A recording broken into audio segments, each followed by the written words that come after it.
Hello, everybody. Welcome back. This is Ryan Scott, the lead columnist for D3hoops.com, and I'm back with another interview. We have the brand new head coach at Gwynedd Mercy, Darnell Artis, an alum, one of the great stars of the program, but taking over for John Barron, who coached there for 20 plus years, 400 wins. What does it mean to inherit this job and at the place you went to school? Obviously, it means the world to me to be able to come back home, play here where I was able to really change my life. I didn't play varsity until I was a senior. I had a pretty good senior year.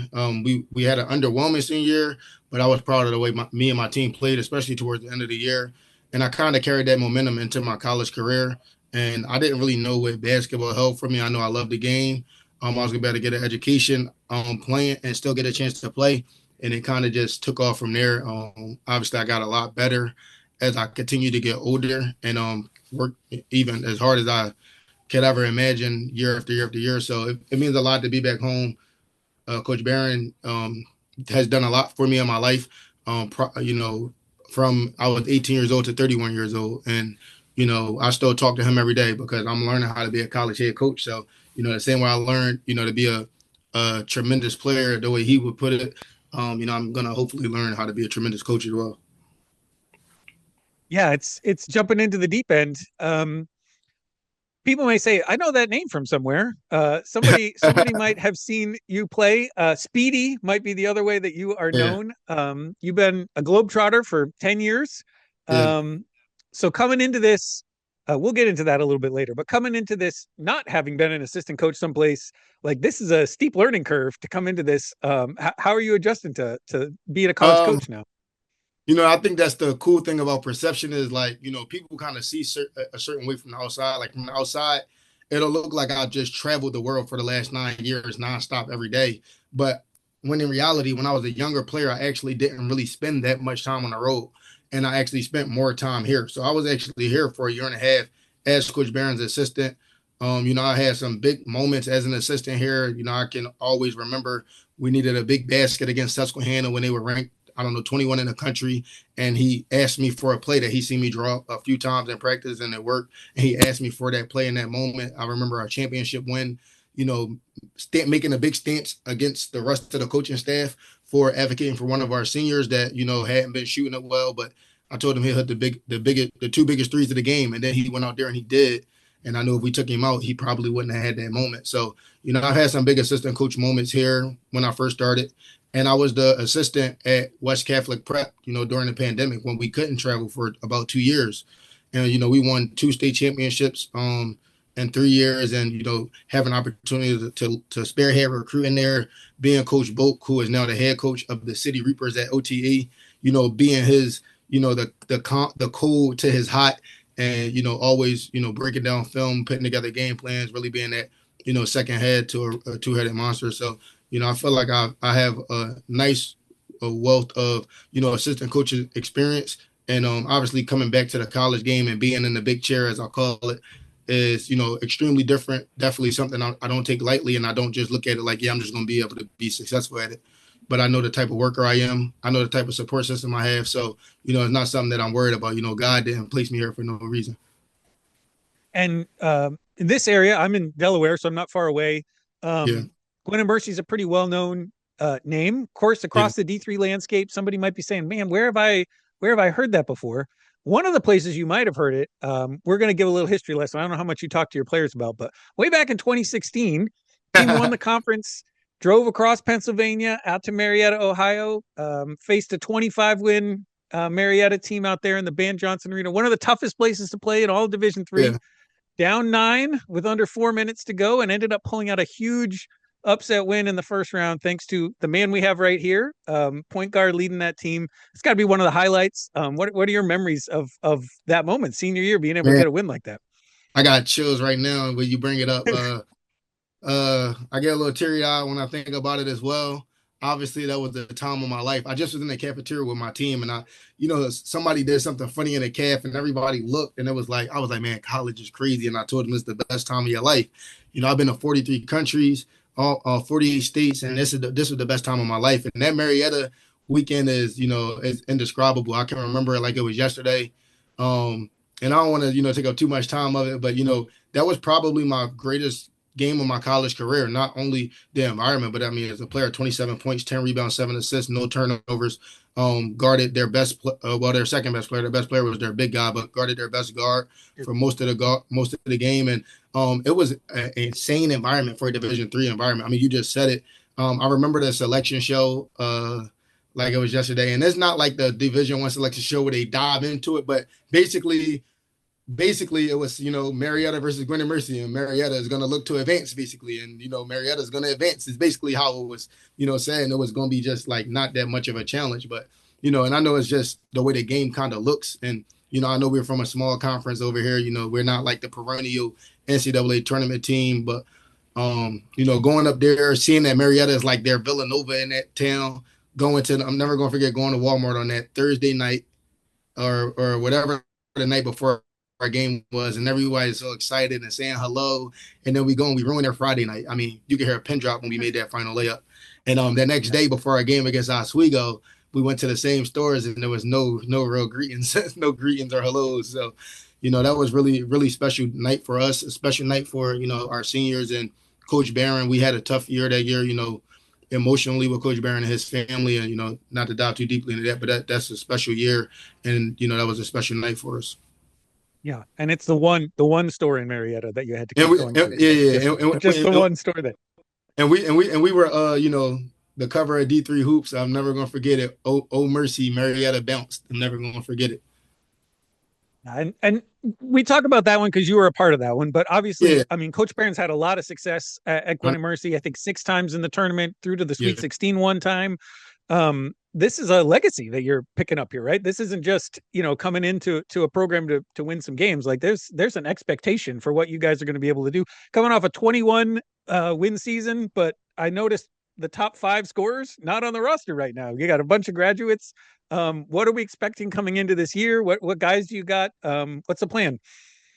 I mean, yeah, I mean, you said it. I'm not walking into a situation where we're not having a coaching change because there was a lack of culture or a lack of winning. Coach Barron just, he felt like it was time for him to chase a new challenge. And, to me, it's admirable for somebody to be here having success. It's easy to be comfortable and not want that challenge, but he's a competitor and I'm a competitor. So, coming here and having an opportunity to take over the reins is the type of stuff people write movies. You feel me? So I'm excited for the challenge, and I have some great seniors that did come back.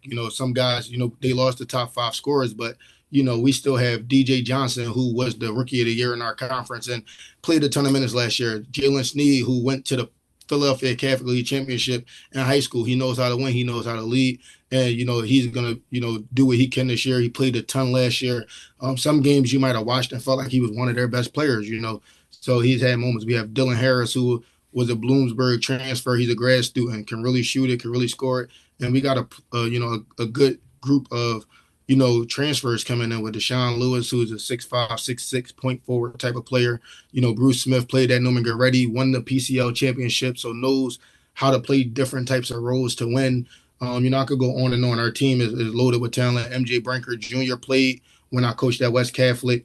We're not just he's transferred in from Elizabethtown. So, we're not young. We have some guys who have experience at the college level who knows how to play. They know what's expected here. The returners have been here, a part of this culture. And, while I am different than Coach Barron in a lot of different ways, the culture that's instilled here and has been instilled in me is really not much different. It just comes with a different temperament. And obviously I'm different, so I have different expectations of certain things. And it's not the same place. I'm my own man as well, but, they kind of understand that, certain things just don't fly. And bringing in the transfers who Deshaun, I've known since he was 13 years old. Bruce, I've known since he was 12 years old. MJ, I coached in high school. I've known him since he was 13 years old. So those guys know what I expect personally. So, it's definitely a put together culture here, a put together group. So that you've alluded to it here, you're very involved in the Philly basketball scene. You have been doing camps and talk a little bit about the way that you've been trying to give back to the community through basketball over the years.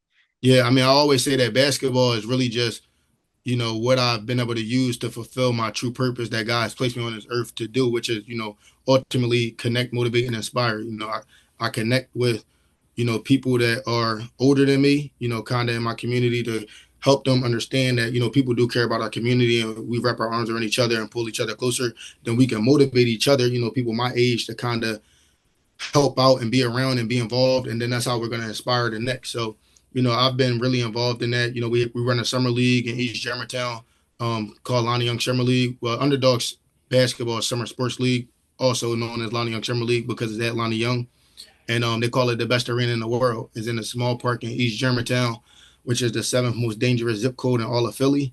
And it was something that they told me that we wouldn't be able to accomplish 8 years ago because of the threat of danger bringing that many people into our park. But we packed, I don't know, around 1,000 people into our park some nights for high level basketball. I mean, there's guys that's playing Division I, Division II basketball, pros playing overseas, Division III basketball players, high level high school kids, come out there and play. Pros that were pro and have retired come out there and play. And it's really inspiring how people have poured into us. We have sponsors such as DTLR. We've had Nike come out and check us out, to possibly get involved going forward. And, we're just hoping to continue to build it. Basketball is really just the stage. We have a plan going forward. My younger brother is a rocket scientist, really involved in STEM. And, my younger cousin, he is a mock trial lawyer. He probably going to go to whatever college he wants to go to. He is very accomplished for a 17-year-old boy. He's been to Africa twice building water filters and building the printers that print, people who don't have legs, prosthetic legs. And, my youngest brother is graduated with a degree in finance, and he accomplished everything you could probably accomplish as a college kid without playing a sport when he was at Lincoln University. He's a Kappa, so he has a wide network. And, I could go on and on. My best friends that run the summer league with me, very accomplished people, from Shakur Woodson, who is, a social media influencer as a teacher and hundreds of thousands of followers. And, our favorite thing that we do is what we do in our community. And, we're just getting started. We just finished our sixth summer, and it's just getting bigger every year. And, I could talk forever about what we do in our community.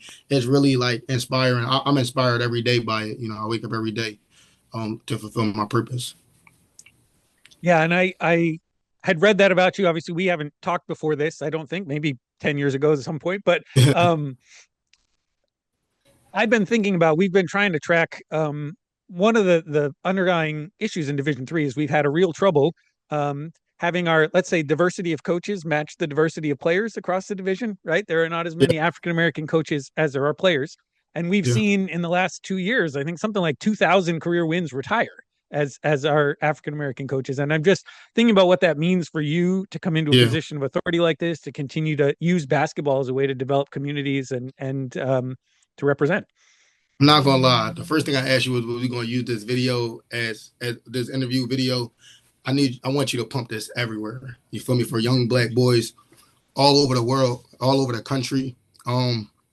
Because being Black is the first thing that I am.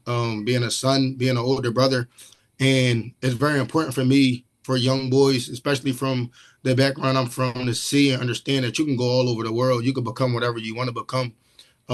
With confidence, unshakable confidence. And, some people think that being humble just means always, bowing your head and being like, oh no, I'm not really that good. I'm kind of good. No, it's being kind, being gracious, but understanding that you are special. And, I think that for me to be Black in the big chair, able to give people opportunities, there's going to be some kid who thinks he's too small. There's going to be a Black kid that doesn't think he can go to school. There's going to be some kid from anywhere, that does not see the opportunity. Even my coaching staff, right on my own coaching staff is Coach Bernie, who recruited me when I was, a kid, with no one recruiting him. And he used to drive my van when I was 12 years old going to LaSalle.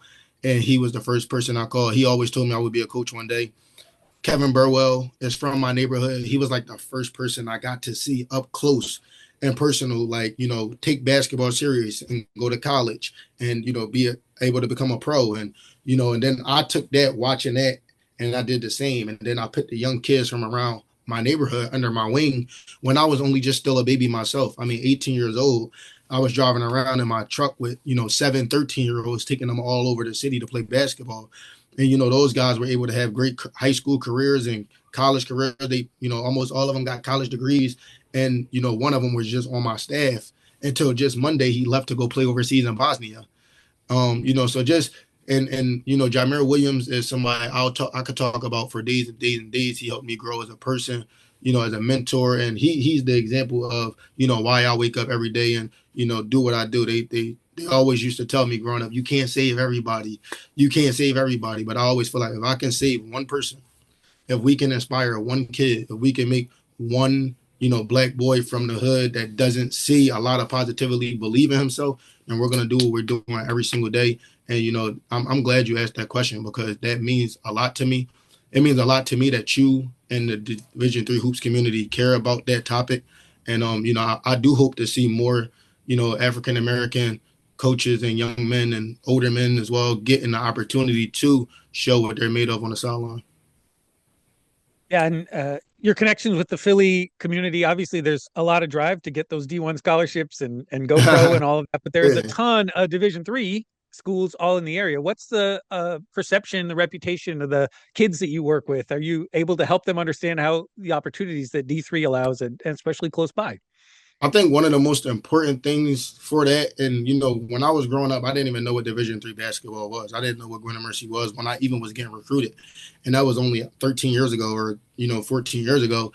I think social media has helped that a lot. Has helped the perception that Division III basketball is high level basketball. When you see a guy like myself, a guy like Marcus Thomas, who played at Rosemont, who was All American and now has been a pro for the last 7 years. When you see a guy like Khalif Mayers, who played at Lincoln High School and, just finished at Rowan and he was an All-American. And, those are guys just a few off the top of my head that are in the city that people kind of gravitate towards. So when the young guys see us and see the success that we've had with basketball, they can like get a close understanding that, oh man, those dudes play Division III. Maybe I can get my opportunity playing Division III. Maybe Division III basketball can take me overseas or, can take me to the professional level or, ultimately can just help me get a degree so that I can, move forward with my life and have the opportunity to walk into a job interview fully qualified when they asking for certain requirements on a piece of paper to, kind of judge if I'm going to be able to do this job or not. So, I think that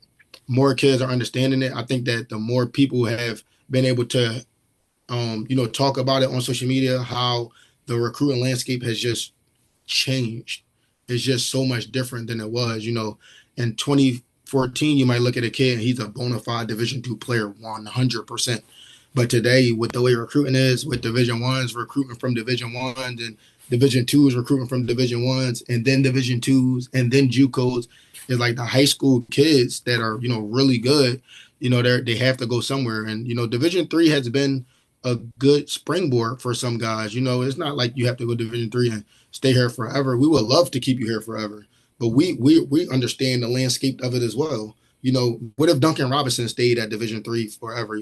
Duncan Robinson played Division III, went and played at Michigan and played in the NBA.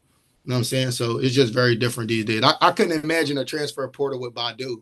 When Badu was here in 2003, 2004, being an All-American, somebody would have went and snatched him up. It's just the way it is now. Well, let's get to the Globetrotters. For How sure. did you, so we'll just start at the beginning. How did you, do they have like open tryouts? How do you even Yeah. get a chance to get on their radar? Well, Dan Del Conte was the point guard here before me. He became a general. He went and played for the Generals, and we had a few guys that played for the Generals. Over time with Coach Barron and his connection with Eric Nemeth, who was the director of PR when I was first starting, and while I was here, him and Coach Barron have a good relationship. And he told Coach Barron, all the guys you send us have been great. They're great personality wise. They're great players. They're just good people. And, we want to keep that pipeline. And Coach Barron told him, I have a Globetrotter. I have a guy that's going to come try out for the team, and he's going to make the Globetrotters because, it's all kind of one tryout. It's kind of a situation where you kind of know what you're looking for to see who's a Globetrotter, who's a general, but all high level players. But, it kind of just gets split certain ways for certain reasons. And, yeah, I went to the trial. I had a tremendous day. I'm never going to forget it. And I really appreciate it now looking back, being a part of the tryout process. When we have trials, I'm there watching, evaluating, understanding how difficult it is. how many people we're looking for, which isn't that many sometimes, and like how specific it is. I look back on that day, like initially I was like, oh, I just made another basketball team. I've been making basketball teams my whole life. But when I look back at it, man, I really appreciate the type of day I had that day. And then, I had a great interview, and, I signed a contract, and, 9 years late, well, 10 years later now, because I've signed another contract in a different capacity. 2 years later, I'm still a part of the greatest sports organization probably in the history of America, of the world. And you've had opportunity to play overseas a little bit. I saw Yeah. Brazil there. I'm not sure if there was anywhere else, but um, obviously it's so great to be able to be a pro basketball player at home, right? And I have to Yeah. travel. I mean, you're traveling with the Globetrotters, but like to be based out of the U.S. for that. Um, what was the comparison? Like you've got all these D3 guys who want to go pro somehow, and obviously Yeah. Globetrotters is another way to do that. How do you compare that with like your time playing overseas? I played overseas in Brazil. I led the country in scoring. It was a high level of basketball there. Some of the NBA teams, they used to play against the Australian teams in preseason. They play against the Brazil teams as well, Brarua and Paulistano, teams that I was able to, go score 25 and 30 points against. And it was amazing. And I had some opportunities to continue in Brazil. I had a contract available for me in Argentina. And, I had some conversations with my family, and I prayed a lot. And ultimately, I just know what my purpose was, and I knew what it would be in 10 years. I try to be forward thinking as much as possible while also living and appreciating the moment. But I knew the type of impact I wanted to make on my community. I knew what I really wanted to do with my life. And, I could have been a professional basketball player bouncing around. I don't think it would have gave me the same level of impact that, being a Globetrotter could, and just being home and being able to be closer to home to my family. I have a huge family. I love my family. And while I've no doubt missed a lot of big moments, I still was closer to home for more amounts of time than if I would have been in Brazil. So after my season in Brazil, I had a decision. I could stay in Brazil or go to Argentina, or I could come back home for my second season as a Globetrotter, because I already had became a Globetrotter by then. And I became a Globetrotter, and one might think that it was just the easy, thing to do, and it probably was the hardest thing I've done in my basketball career, is become a Globetrotter and actually become a Globetrotter. There's a difference between becoming a Globetrotter and then becoming a Globetrotter, and it took me about 3 or 4 years to really become a Globetrotter. I'm never gonna forget after my second season, kind of being like in my mind, like, what did I do? Like, I know I could have been in Brazil this year averaging 20 points, or Argentina averaging 20 points, and I'm here struggling to be a Globetrotter. Like, I'm struggling. And, I went into year three with a completely different mindset. I flipped everything about, who Speedy was, and I started to really become Speedy. And, after that third year, things kind of just became opportunities happening, which helped me ascend every single year. It felt like, my fourth year, I got to go ring the New York Stock Exchange bell when I had no business being there yet. But, it was a blizzard, snowstorm. Nobody could get to New York except for me. That's not a mistake. That's God written. And, when I got up there, I did my thing. And from that moment on, I became one of the guys that did PR and advanced work for the Globetrotters. And, I got so good at it that I felt like I had to remind them that, I still want to be a player on the court. And, I got a chance to, start doing both more often. And then, during COVID, our lead showman, Corey Thunder Law, he had COVID and he could not play. And he's the leader of our team, our showman. So it's next man up. And our third quarter showman took over the fourth show. And actually he's Coach Flip now. But at the time he's a player, Coach Flip was going to be our third quarter showman. And I remember, I had wanted to be a showman at that point for like 2 years. So I had been practicing during my own time on my own. And I told Flip, like, Flip, I can do it. I'm ready. Like, I need this opportunity. And Flip was one of my first vets. He knew that in that moment, him doing a third really couldn't, ascend him anymore. He already was Flip at that point. And I still was trying to become Speedy, really. And, he gave it to me. He just was like, you got it. Go ahead. And I did it. I held it down in a major way. And from there, I became one of our showmen and one of our third quarter showmen and one of the leaders of our team. And that was around year 6. And, it's just grown every year since then. And, I'm able to say that I have done every role as a Harlem Globetrotter. And that's not something that in the 100 years of the most iconic sports brand ever that a lot of people can say. that they've done every role except for dunk. And I've even got a chance to dunk in a Globetrotters game, actually. You got to get it once, right? Um, so how much of that, like, are you there every? It's not like a regular basketball game. Are you there practicing every single day? How does the schedule work when Yeah. you're a Globetrotter? You just flying in and out for events? How does that work? No, no, no. I mean, so our traditional season is of we leave on Christmas Day every single year. So, every single year we leave on Christmas Day. Is a bittersweet moment because you're leaving your family on Christmas, but you're going to be somebody else's Christmas gift. We take that with pride. Some kid got Globetrotters tickets in their stocking, and whether they're going to come tomorrow or whether they're going to come in February or March, it's definitely something that was in their stocking, and we take pride in that. So we leave on Christmas Day and we go from that day. Some units go until middle of April.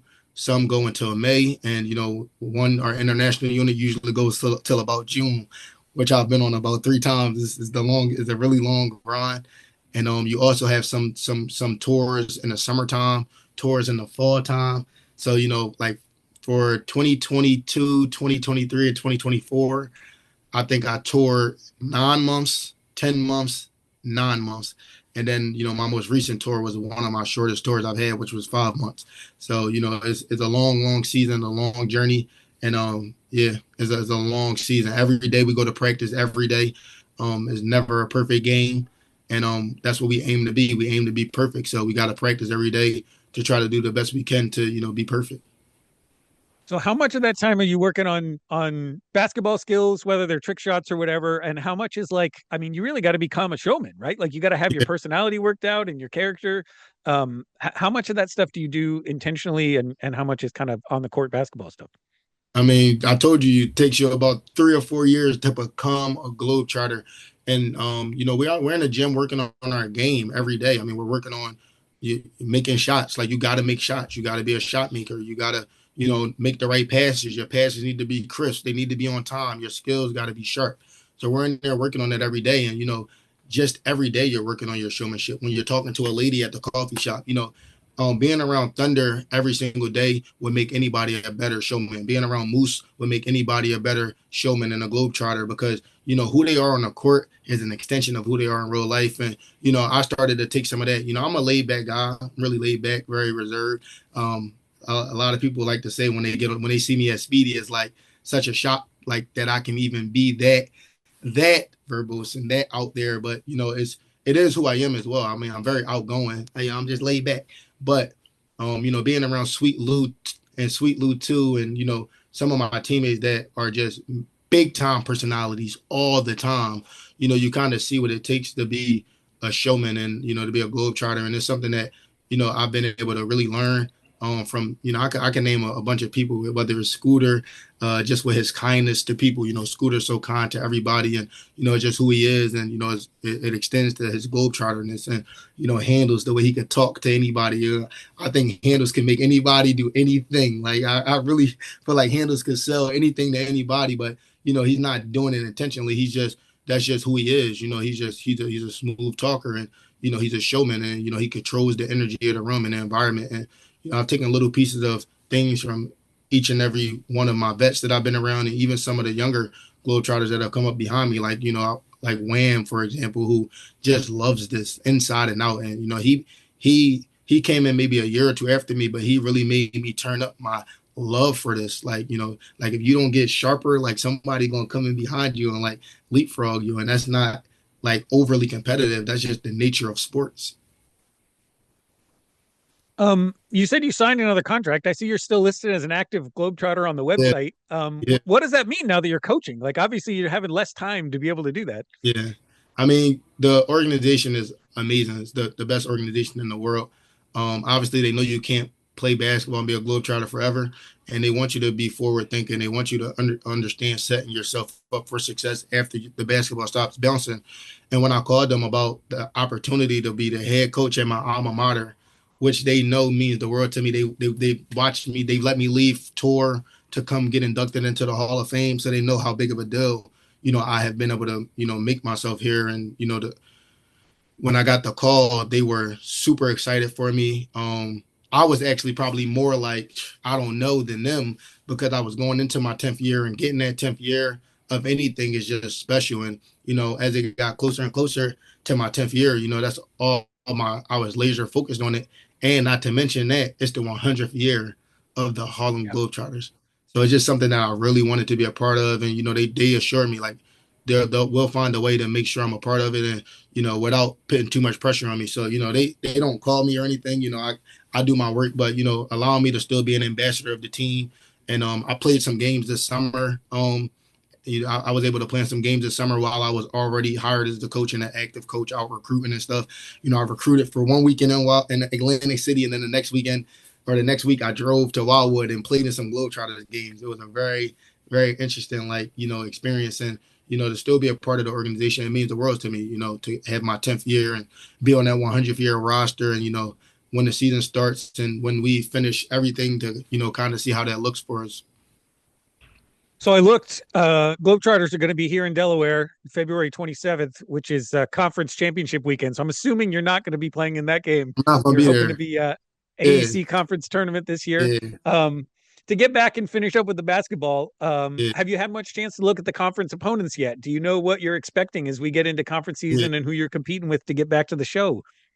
I think a big thing for me is that I've never really disconnected myself from Gwynedd. Like I didn't graduate and just stop coaching here and stop worrying about the pro. I still watch the games. I'm very aware of who is who around the league, and I've dove into some of the rosters. Obviously, it's still early. Everybody doesn't even have their rosters up yet.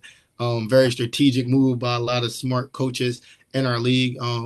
But I've been able to kind of look into it, watch some game film or some teams, just trying to get myself prepared and ready for that. I still have some time before we get to league play, which is in January. And, a lot of teams may look different come January, but, just the structure and the bones of the teams will be the same. The concepts and philosophy of the coaches won't change much. So, I've obviously been doing my homework early. One of the things about me is that I'm always prepared. As a player, I was always prepared. Just as a person, I try to always be prepared to know what I'm going into. And, that's why I've never been nervous for anything in my life. A lot of people, anytime I say that, people kind of are taken back by it because I've been in some really crazy environments sports wise. I've traveled to some places that, I haven't even heard of and I had to speak on TV in Estonia, but I've never been nervous for anything in my life. And I just like to think that, there's two reasons. One, I just trust God. God always puts me in places that he feels like I'll be successful. And two, I'm always prepared. So Awesome. Well, I really appreciate this conversation. Couldn't have gone any better than I expected. I'm really glad to meet you. yeah, Glad you're nearby. Hopefully, I can get to some games this year yeah, and be able to see you in person. But we're just really appreciative of your time and your experience and your dedication, both to growing the game and serving your hometown. So, thank you very much. yeah. I'm not gonna lie. I was looking forward to this from the moment I applied for this job. I kind of felt like this would be a moment we would have because I was on the cover of D3 Hoops maybe two or three times as a player. Once, going into the second semester, my senior year, I talked to Sarah Summer, and then I talked to Sarah again after the NCAA tournament. So, I had the opportunity to be on the cover page of D3 Hoops as a player, and then already on my brain, I'm like, wow, am I going to be a cover page of D3 Hoops as a coach? I thought that was pretty cool. So I was already looking forward to this. So I'm glad y'all did reach out. Awesome. Well, thanks so much and best of luck this season. Thank you.